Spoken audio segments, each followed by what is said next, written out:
السلام علیکم دوستانو، څنګه یې؟ امید لرم چې ښه به یې. د افغانستان کرکټ مینوالو افغانستان انډر 19 او د پاکستان انډر 19 چې کوم میچ یو انینګز وشو، نو د افغانستان ټیم 250 سکور ورکو پاکستان ټیم ته، چې دا به چیس کی پاکستان ټیم کنه. تاسو څه وایئ؟ په کمنټ کې رایه راکړئ. او بل دا چې کابل ته چیمپئن ټرافي لاړه، او تاسو به په دې سکرین باندې دا تصویران ګورئ. نو دوستانو، دغه چیمپئن ټرافي دی، دا به اوس په دې ملکونو ګرځي. 2-3 ورځې به په کابل کې تیروي. ټول چې کوم شاهدې دی دغه نور کلاړین دي، نو دی راغلي دي، تصویران یې ورسره ویستي دي. بل دا چې د افغانستان او د پاکستان انډر 19 چې کومه لوبه وه، ما خو ویل چې دغه افغانستان ټیم به په 150 راټول شي، خو ښه سکور یې ورکو. 250 سکور افغانستان ټیم وکړو.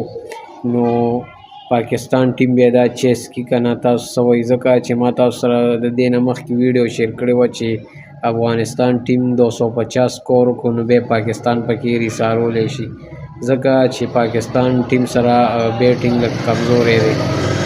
او بل دا چې د افغانستان ټیم زبردسته لوبه وکړه، 250 ته ورسوله. ګینې داسې روان و، ګینې ما ویل 150 سکور هم په مشکله ده چونکې، خو ښه لوبه یې وکړه. نو تاسو څه وایئ چې دغه لوبه به څوک وګټي؟ پاکستان ټیم به دغه سکور چیس کې وبګټي؟ په کمنټ کې رایې راکړئ.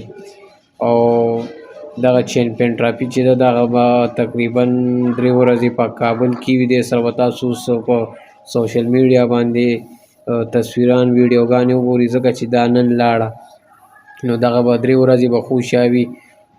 کابل ته به ځي، کابل کې خو اوس دا کابل ته لاړه، دا اوس ډایرک بیا به ځي کونړ ته، جلال آباد ته، دغه ښارونو کې به دا ګرځي. او بس 3 ورځې به تیروي، نو بس بیا به بل ملک ته ځي. اورئ؟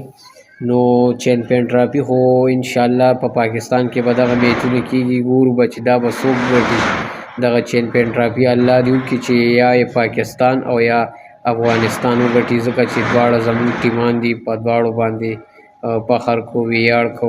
نو دوستانو، دا کرکټ معلوماتي ویډیو وه، او اوس کېدای شي بل میچ، بل انینګز د پاکستان او د انډر 19 چې کوم لوبه ده، نو کېدای شي اوس پاکستان بل انینګز ته راوتی وي.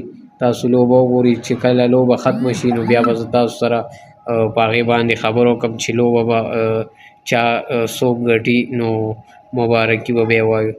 د ویډیو کتلو مننه. خوشحاله او اباد اوسئ. په خدای په امان.